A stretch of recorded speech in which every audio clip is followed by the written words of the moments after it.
નમસ્કાર દોસ્તો, સુપરફાસ્ટ તાજા સમાચારમાં તમારું સ્વાગત છે। દેશ, દુનિયા અને ગુજરાતના તાજા, મોટા અને સૌથી મહત્વપૂર્ણ સમાચાર જાણીએ તે પહેલાં તમે ચેનલમાં નવા હોય તો ચેનલને જરૂરથી સબસ્ક્રાઇબ કરીને વિડીયોને લાઇક કરી દેજો।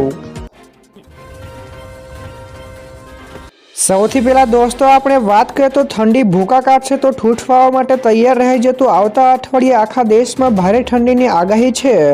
તો હવામાન વિભાગના જણાવ્યા અનુસાર 17 ડિસેમ્બરે હિમાલયના રાજ્યોમાં પશ્ચિમી પવનોના કારણે લદ્દાખ, હિમાચલ પ્રદેશ અને જમ્મુ અને કાશ્મીરમાં બરફવર્ષા થશે, જેના કારણે ઉત્તર તરફથી ફૂંકાતા ઠંડા પવનો ઉત્તર પ્રદેશ, હરિયાણા, પંજાબ, દિલ્હી, રાજસ્થાન અને મધ્ય ભારતમાં ઠંડીમાં વધારો કરશે। જોકે રાજસ્થાન અને મધ્ય પ્રદેશમાં ઠંડી થોડી હળવી થઈ શકે છે। તો દોસ્તો બીજા સૌથી મોટા સમાચાર સામે આવ્યા છે। ભારતને 52,000 કરોડનો ફટકો પડશે। જી હા દોસ્તો, મેક્સિકોએ એશિયન દેશો ઉપર 50% સુધીનો ટેરિફ વધારવાનો નિર્ણય લેતા ભારતીય નિકાસકારો માટે ચિંતાનું મોજું ફરી વળ્યું છે। તો આ નિર્ણય 1 જાન્યુઆરી 2026થી અમલમાં આવશે, તો જેના કારણે ભારતની 52,000 કરોડ રૂપિયાની નિકાસને મોટો ફટકો પડવાની ભીતિ છે।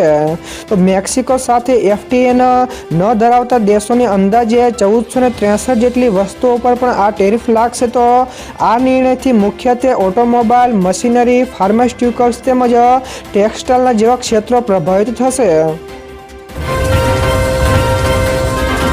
તો દોસ્તો ત્યાર પછી આગળ વધુ એક સૌથી મોટા સમાચાર મળ્યા છે। રાજ્યમાં 10 લાખથી વધારે અનમેપ્ડ મતદારો માટે ખાસ ડ્રાઈવ શરૂ। જી હા દોસ્તો, રાજ્યમાં અનમેપ્ડ રહેલા 10,43,427 મતદારો માટે તંત્ર દ્વારા વિશેષ ઝુંબેશ હાથ ધરવામાં આવ્યો છે। તો આ માટે BLO દ્વારા 16 ડિસેમ્બર સુધી પુરાવા એકત્ર કરવાની કામગીરી ચાલશે।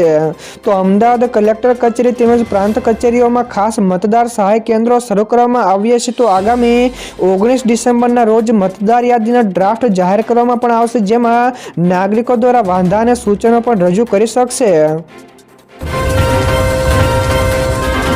તો દોસ્તો બીજા સૌથી અગત્યના સમાચાર સામે આવ્યા છે। નવા જૂનીના એંધાણો તો CM અને DYCM એટલે કે મુખ્યમંત્રી અને નાયબ મુખ્યમંત્રીને રાતોરાત દિલ્હી બોલાવ્યા। જી હા દોસ્તો, ગુજરાતના રાજકારણમાં ગરમાવો આવ્યો છે, કારણ કે મુખ્યમંત્રી ભૂપેન્દ્ર પટેલ, DYCM હર્ષ સંઘવી અને પ્રદેશ અધ્યક્ષ જગદીશ વિશ્વકર્મા અચાનક જ દિલ્હી દોડી ગયા હતા।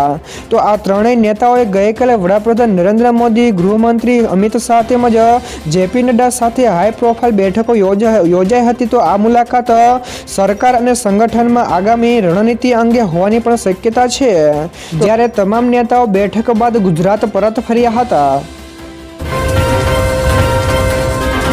તો દોસ્તો ત્યાર પછી આગળ વધુ એક સૌથી અગત્યના સમાચાર, ક્રિપ્ટોકરન્સી વપરાશમાં ભારતનો ડંકો તો ટોપ 10 દેશોમાં સ્થાન મળ્યું। જી હા દોસ્તો, સ્ટેબલ કોઇન્સના વધતા સ્વીકારના કારણે નાણાકીય લેવડ દેવડમાં ક્રિપ્ટોકરન્સીનો ઉપયોગ કરતા વિશ્વના ટોચના 10 દેશોમાં ભારત 9મા સ્થાને પહોંચી ગયું છે।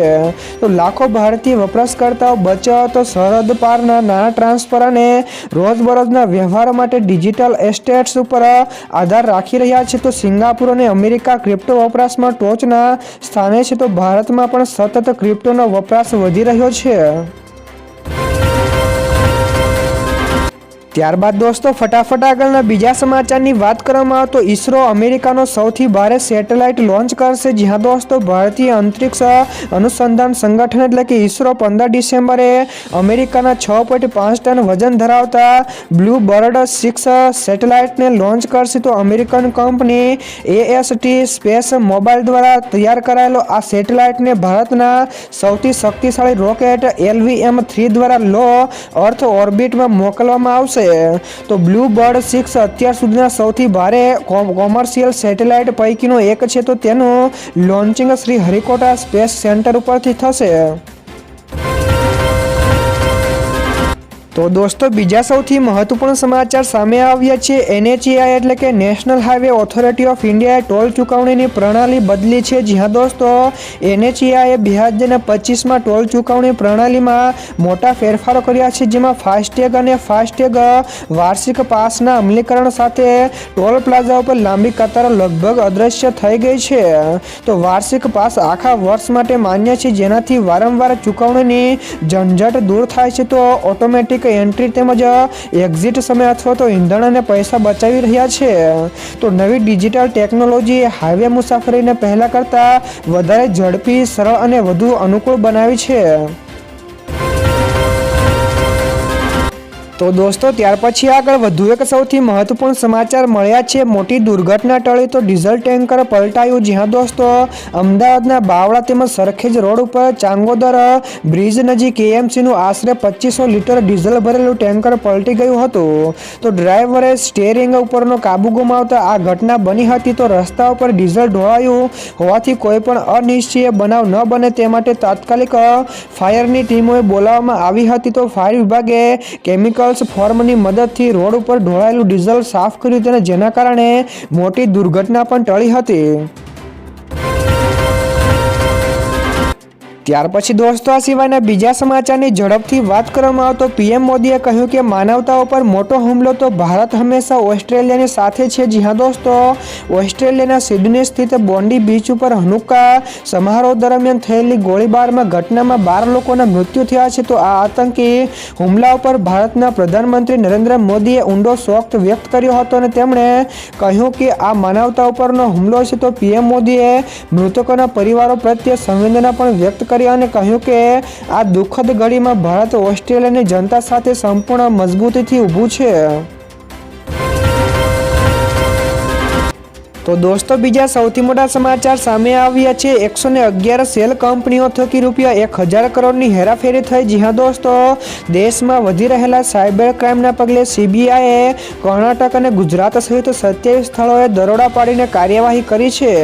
તો તપાસમાં ₹1000 કરોડથી વધુની રકમોની હેરાફેરી થઈ હોવાનો અને એક જ ખાતામાંથી ₹152 કરોડ ટ્રાન્સફર થયા હોવાનો ખુલાસો થયો છે. તો આરોપીઓ નકલી રોકાણ, પોન્જી સ્કીમ તેમજ ઓનલાઈન ગેમિંગ અને પાર્ટ ટાઈમ જોબના બહાને ઠગાઈ આચરતા હતા. તો સીબીઆઈએ 17 આરોપીઓ સામે ચાર્જશીટ પણ દાખલ કરી છે.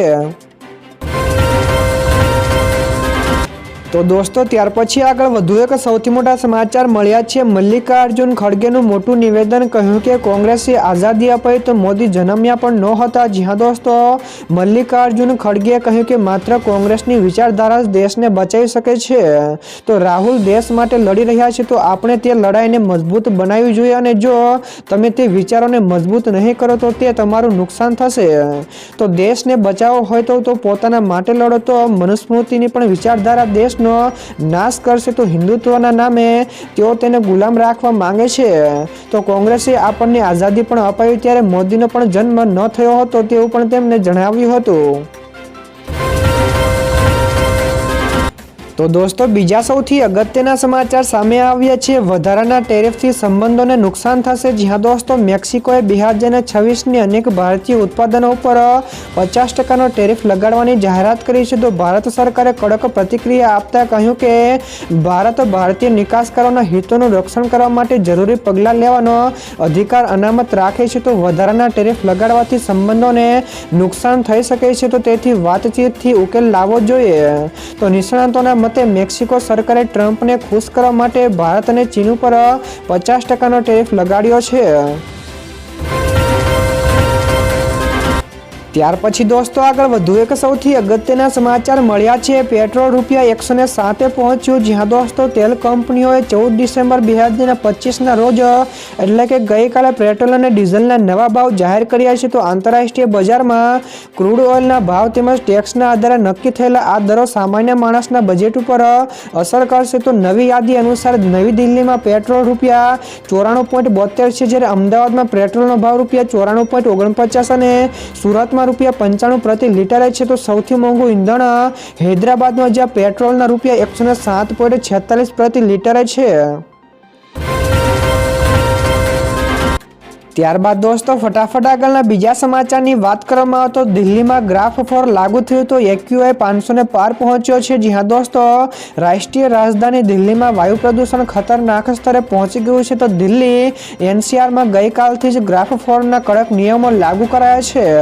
તો ઘણા બધા વિસ્તારોમાં એક્યુઆઈ આંક 500 સુધી પહોંચી ગયો છે. તો રોહિણીમાં 499 અને બવાનામાં 498 જેવા ગંભીર આંકડાઓ નોંધાયો છે. તો આ ઝેરી હવાના કારણે લોકોને સવારે ઘરની બહાર ન નીકળવાની તેમજ બહાર જતી વખતે ફરજિયાત માસ્ક પહેરવાની પણ સલાહ આપવામાં આવી છે. તો દિલ્હીમાં હાલ શ્વાસ લેવો પણ મુશ્કેલ બન્યો છે. તો દોસ્તો બીજા સૌથી મહત્વપૂર્ણ સમાચાર સામે આવ્યા છે. રેલવેએ 2027ના ભરતીનું કેલેન્ડર બહાર પાડ્યું. જ્યાં દોસ્તો રેલવે ભરતી બોર્ડ એટલે કે આરઆરબીએ 2026માં યોજાનારી વિવિધ ભરતી પરીક્ષાઓ માટે કામચલાઉ પરીક્ષાનું કેલેન્ડર બહાર પાડ્યું છે. તો આ પ્રક્રિયા online integrated railway management system એટલે કે OIRMS દ્વારા સંપૂર્ણ કરવામાં આવશે. તો પરીક્ષા કેલેન્ડર બહાર પાડવાથી ઉમેદવારોને વ્યૂહરચના બનાવવામાં મદદ મળશે. તો જો કે દરેક પરીક્ષા માટે વિગતવાર સૂચનાઓ તેમજ ચોક્કસ તારીખો યોગ્ય સમયે સંબંધિત આરઆરબી દ્વારા અલગથી જાહેર કરવામાં આવશે.